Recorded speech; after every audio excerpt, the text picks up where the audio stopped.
Okay. So how will your characters change in the next season? What can we expect? Some kind of dramatic changes or? Well, there's definitely some changes. There's some spoilers that would be I can't really talk about, but I think what I can talk about is you leave it, season 1 actually become a vampire, Right. and following him on that journey. What I can say is that he does everything in his power to fight against all of the vampire urges. He does. Okay, that's interesting. Fights it with everything he's got. Yep. Well, the writers brought us all into a higher level.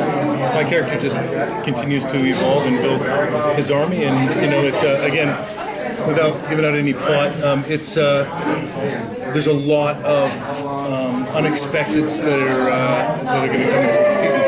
I think season 2 is really strong. It's a really strong season. It just unfolds really well, and from the vampires' point of view, we are worthy opponents to Vanessa and the humans. So we really step up our game in the season 2. Yeah, I think the writers did a great job too. They really do start to peel back layer after layer of the vampires' world and the mythology that surrounding them.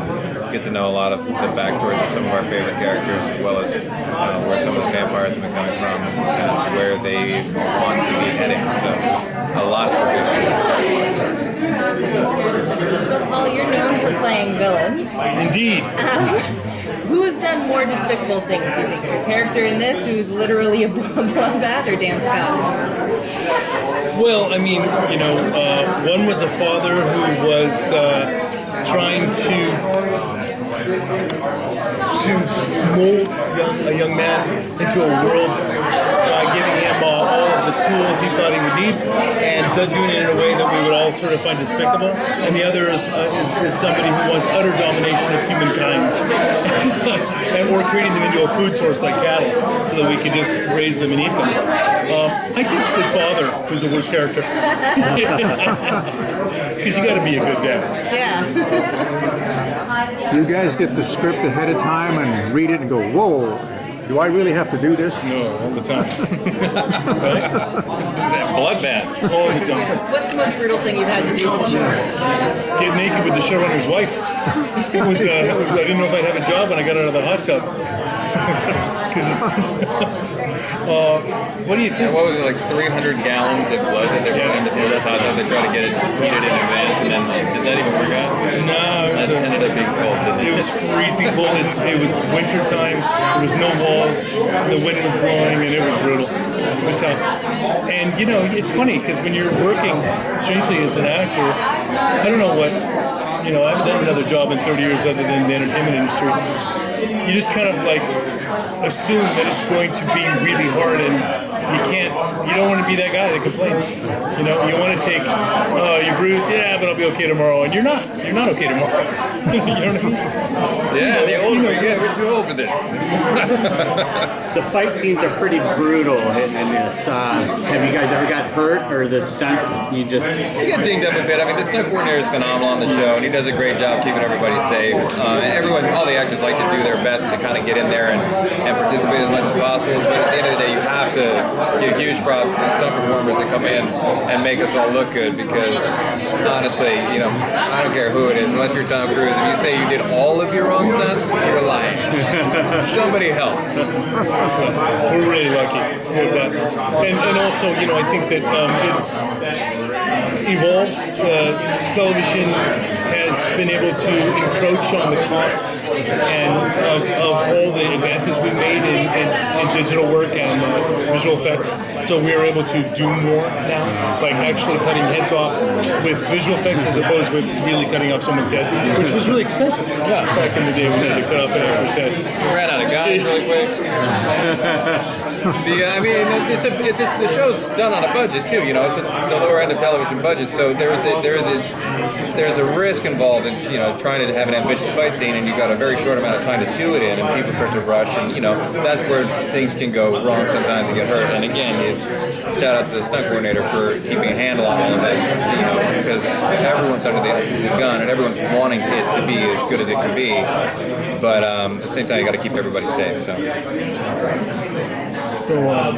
now we know vampires are just physically intimidating throughout, but psychologically, before season 2, just how do they, I guess, evolve in that sense?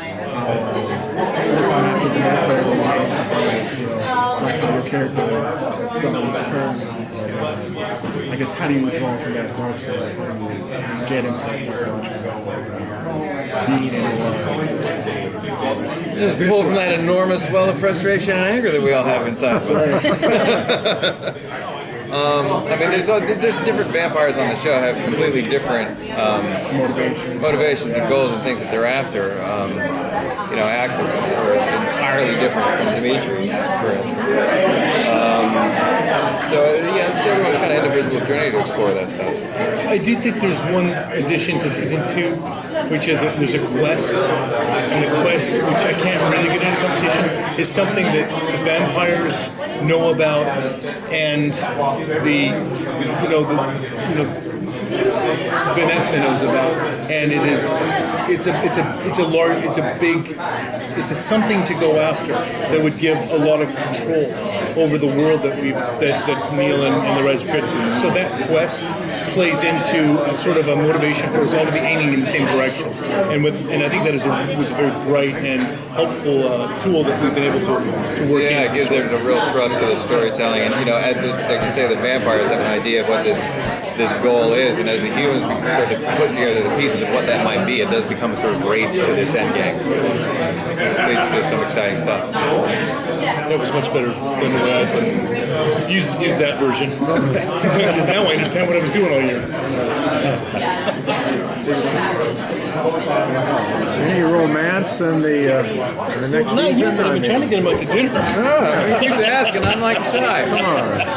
There is some. Missy and the whole thing. There are some romance. There's some sparks that flying out there. That's what I thought. Yeah. Don't want to give away too much, but there's more than one romance to explore this year. That's a Missy triangle kind of thing. There's that.